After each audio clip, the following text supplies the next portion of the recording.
All right. What's up, everybody? All my people in Manhattan, the Bronx, Queens, all the way out to Staten Island, my home borough, Brooklyn. Back with another video.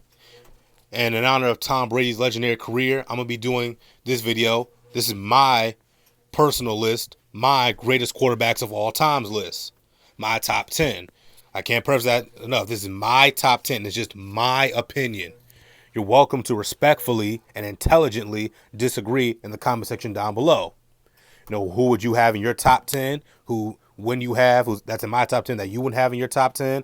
Just let me know. Who would you have number 1, 2, yada, yada, yada. Okay, everybody's entitled to their own opinion. This is just mine, all right?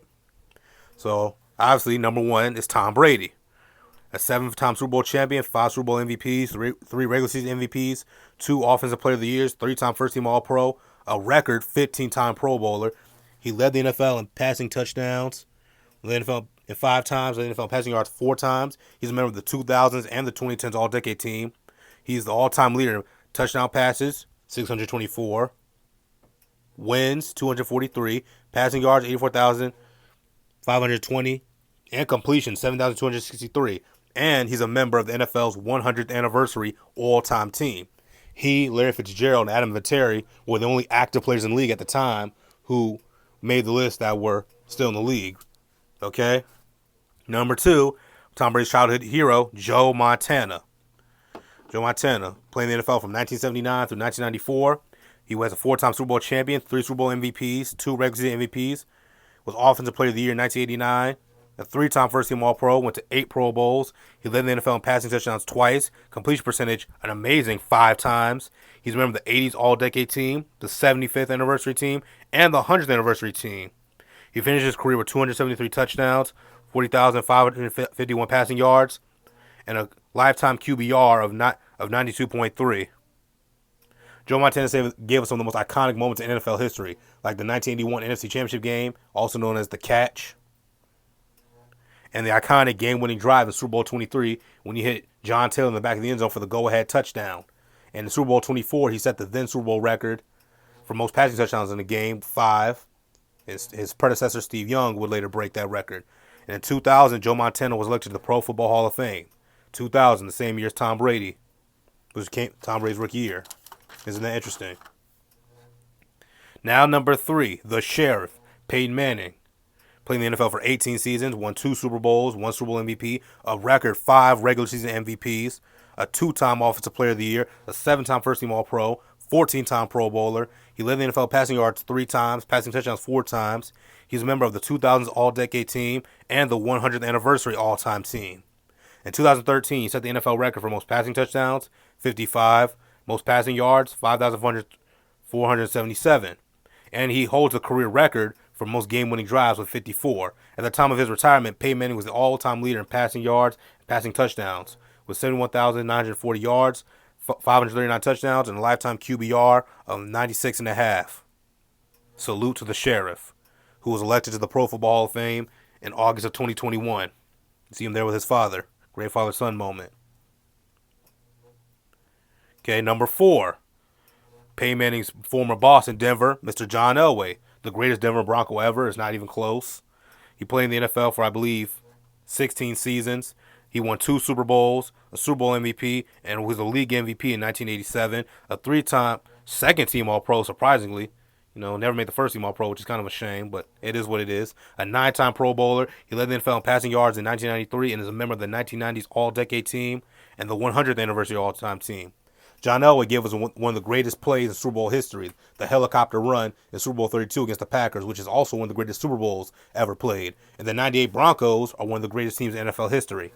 So John Elway had a great, later half of his career.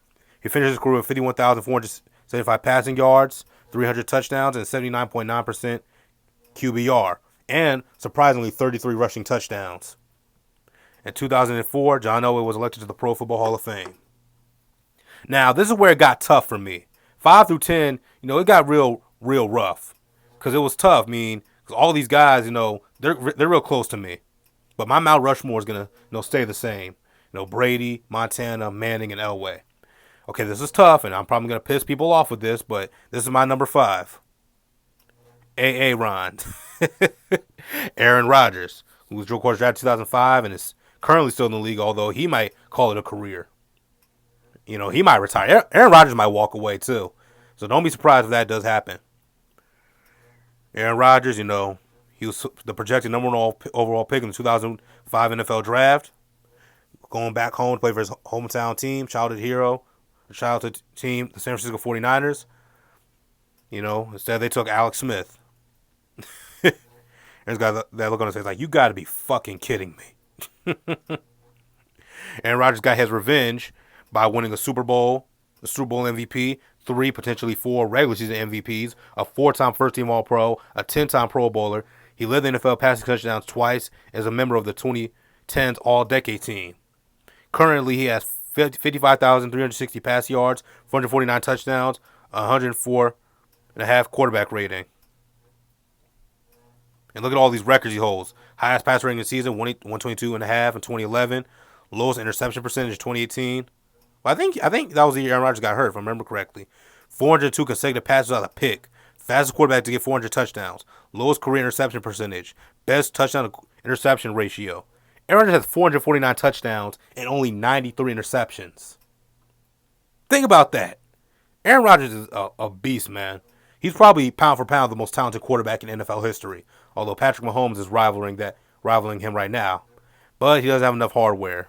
So that's why he's number 5. But number 6 is Dan Marino. A quarterback's quarterback, Dan Marino. He played in the NFL from 1983 to 1999. He won 1 MVP in 1984, was Offensive Player of the Year in 1984.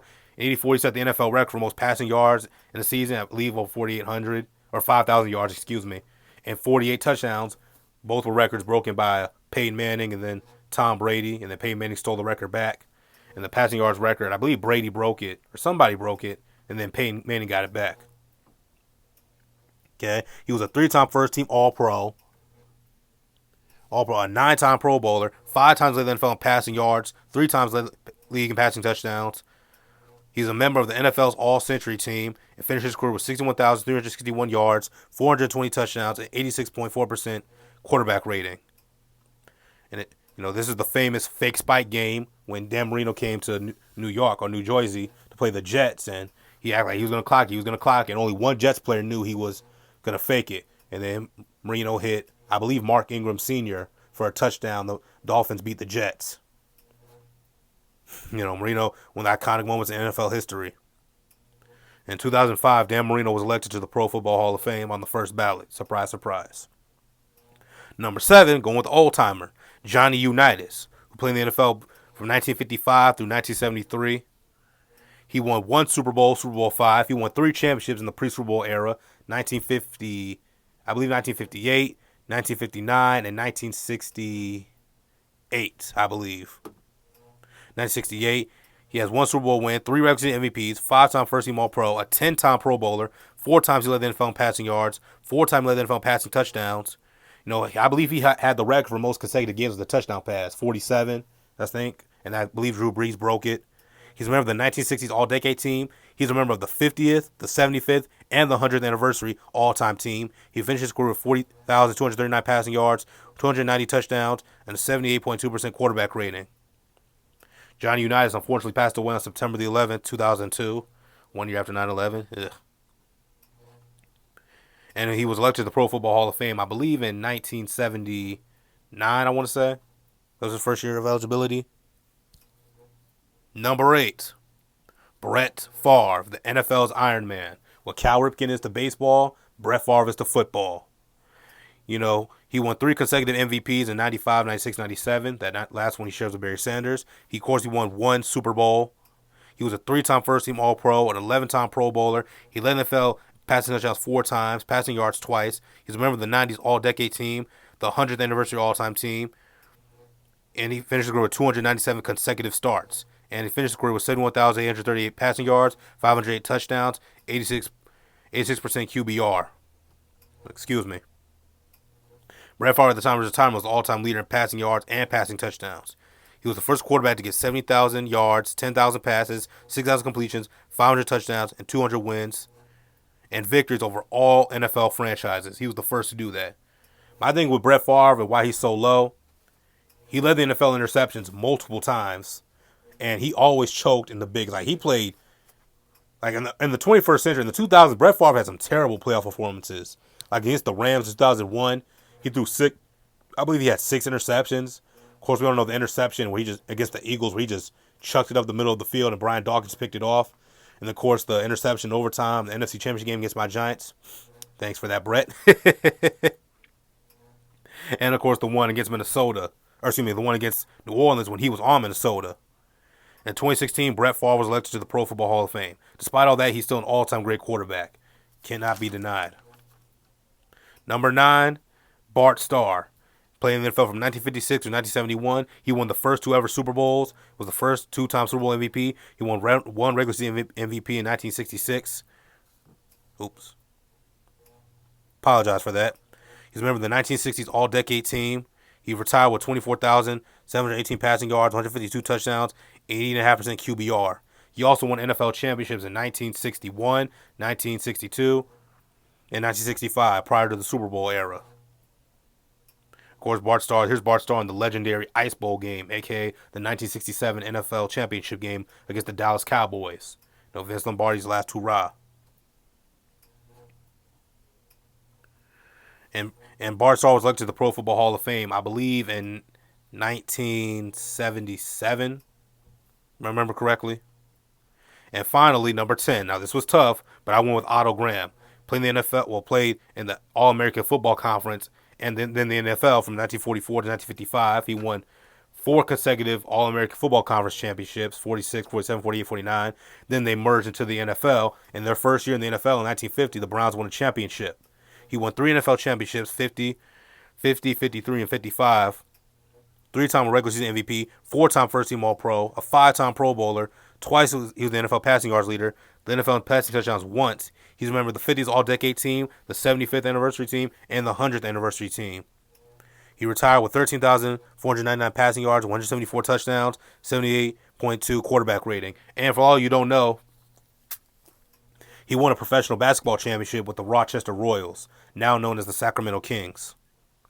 This was tough. It was tough for me leaving guys like Steve Young and Terry Bradshaw and Roger Staubach off the top 10. But, my thing is with Bradshaw, nothing against Terry Bradshaw, but he did play with 9 Hall of Famers. And the 70 Steelers were known as the Steel Curtain. Why? Because of their great defense. And early on, they were a running team. Just give the ball to Franco Harris, and Terry don't throw any costly interceptions. Just throw it to Swan, hit Swan and Stallworth. Now, in the second part of the dynasty, when they went back-to-back, Bradshaw was the prolific passer that he was. I mean, they utilized that rocket arm he has. But other than that, the Steelers were defense in the run game. So I nullify that against Terry Bradshaw. Staubach, my thing with Staubach, he couldn't beat Terry Bradshaw. I couldn't put, Staubach in the top 10, but not Bradshaw. Like, that's just me. Roger Staubach was 2-3 in Super Bowls. He lost Super Bowl 5, Super Bowl 10, and Super Bowl 13. But he won 2 of the greatest teams ever. But, I couldn't put Staubach in my top. I couldn't put Bradshaw in my top 10 if I was like, well, he did beat Staubach twice, and I can't put Staubach in the top 10, and Bradshaw isn't. That was just my thinking. And then Steve Young was a great quarterback. Great quarterback. For a lefty, he was pinpoint accurate for a lefty. But he came up small a lot. 92, 93 against Dallas, and then 95, 96, and 97 against Green Bay. That was my thing with Steve. He has 2. He beat Dallas in 94. Give him credit for that. And then 98, he threw that miracle pass to Terrell Owens in the end zone. It was tough leaving Steve Young off. He did win 2 MVPs and a Super Bowl, but just came up small too many times against the Cowboys and the Packers, so for my liking. And then that's not even to mention guys like Drew Brees and other guys who got left off this list. But this was a tough list. You're welcome to disagree if you want to. Who knows? Maybe I'll redo the list and put Bradshaw, Staubach, and or Steve Young in. One of them in, or maybe all 3. We'll see. But for right now, this is my list. And as you all notice, most of these quarterbacks who I mentioned are on the NFL's All-Century team, other than Staubach. Every quarterback I named is on the NFL's 100th anniversary team. See them all there with their red jackets at Super Bowl prior to Super Bowl 54. But anyway, what do you guys think? Tell me in the comment section down below. Respectfully disagree. Who should be in the top 10? Who shouldn't? Blah blah blah. Click the like button, subscribe. Help a young brother go on YouTube. See y'all.